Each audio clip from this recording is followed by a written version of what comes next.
नमस्कार विद्यार्थियों, आपका स्वागत है आपके अपने वेदिका क्लासेज यूट्यूब चैनल में।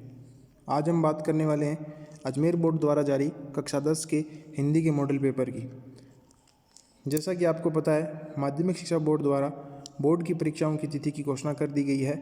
इसी क्रम में माध्यमिक शिक्षा बोर्ड द्वारा बोर्ड की संपूर्ण परीक्षाओं के लिए मॉडल पेपर जारी किए गए हैं। आज हम बात करेंगे हिंदी के मॉडल पेपर की। हिंदी का मॉडल पेपर आपका परीक्षा समय 3.25 घंटे का रहेगा। पूर्णांक 80 नंबर का। सामान्य निर्देशांक दिए गए हैं।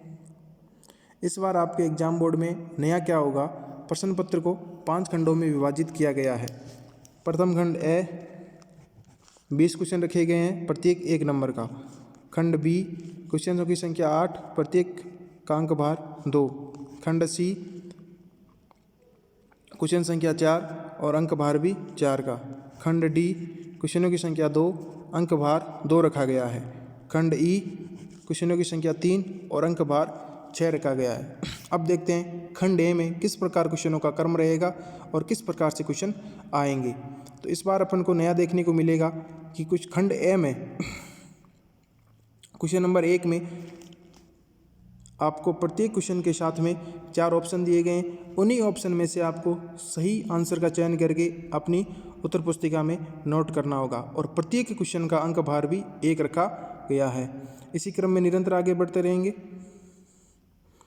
और क्वेश्चन नंबर 2 से लेके 8 तक प्रत्येक का अंक भार 1 रखा गया है और इनके आंसर आपको अपनी नोटबुक के अंदर नोट करने हैं। क्वेश्चन नंबर 2 है, 3 है, 4 है, 5 है, 6 है, 7 है और 8।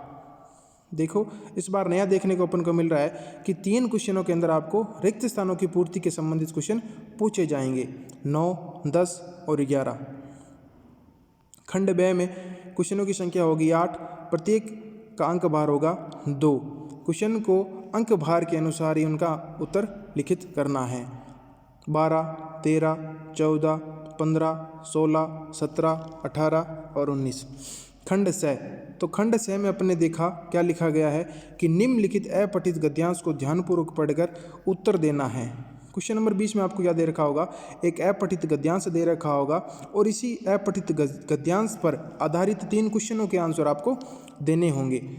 क्वेश्चन नंबर 20 में आपको एक अथवा में भी ऑप्शन मिलेगा, यानी 2 क्वेश्चनों में से जो आपको सरल लगे आप उसका चयन करके सोल्व कर सकें। दोनों क्वेश्चनों का पैटर्न सेम ही रहेगा।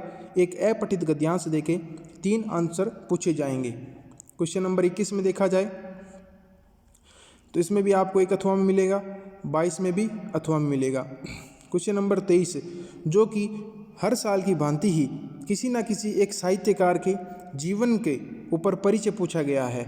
इनमें आपको 2 साहित्यकारों के नाम देके किसी एक के ऊपर वर्णन करना होगा। और खंड द की बात करूं और क्वेश्चन नंबर 24 में देखा जाए तो प्रतिवर्ष की भांति इस वर्ष भी यातायात से संबंधित सांकेतिक नियमों को पूछा गया है। 24 में भी आपको अथवा में ऑप्शन मिलेगा, 2 में से एक क्वेश्चन का चयन करके इसे सोल्व करना होगा। और क्वेश्चन नंबर 25 में स्वयं को जिलाध्यक्ष मानते हुए अपने जिले में समस्त राजकीय एवं गैर शैक्षणिक विद्यालयों में संस्था प्रधान को पत्र लिखना है, जिसमें गांधी जी की 150वीं जयंती मनाने का आदेश दिया गया, यानी एक ऑर्डर राइट करना है। इसमें भी आपको ऑप्शन मिलेगा अथवा के अंदर। क्वेश्चन नंबर 26, क्वेश्चन नंबर 26 में आपको निबंध लिखना है। निबंध में भी आपको 3 ऑप्शन मिलेंगे, तीनों में से किसी भी एक विषय को चयन करके आप उनको पर निबंध राइट करना होगा। क्वेश्चन नंबर 27, क्वेश्चन नंबर 27 में भी देखो क्या है, एक पद्यांश की सहप्रसंग व्याख्या करनी है। इसमें भी आपको 3 पद्यांश दिए गए हैं। इन तीनों पद्यांशों में से किसी एक पद्यांश का चयन करके आपको सहप्रसंग व्याख्या करनी होगी। और क्वेश्चन नंबर 28 में भी यही क्रम रहेगा कि एक गद्यांश दिया गया है और 3 गद्यांशों में से किसी एक गद्यांश का चयन करके आपको इसकी सहप्रसंग व्याख्या करनी होगी। यह मॉडल पेपर पूर्ण रूप से माध्यमिक शिक्षा बोर्ड की होने वाले एग्जाम पेपर पर आधारित है। धन्यवाद।